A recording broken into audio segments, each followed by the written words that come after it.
Samsung Tab. I think this you wanna see. It's totally messed up. The screen is damaged.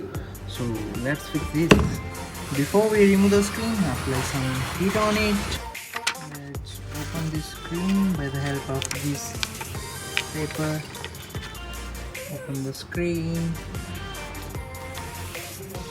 So now let's make a side of this old screen. Take a new screen. And now I have been fixed this old strip. And now the screen is working properly. Let's fix this out. Now we fix the screen. And now it's finally ready to use.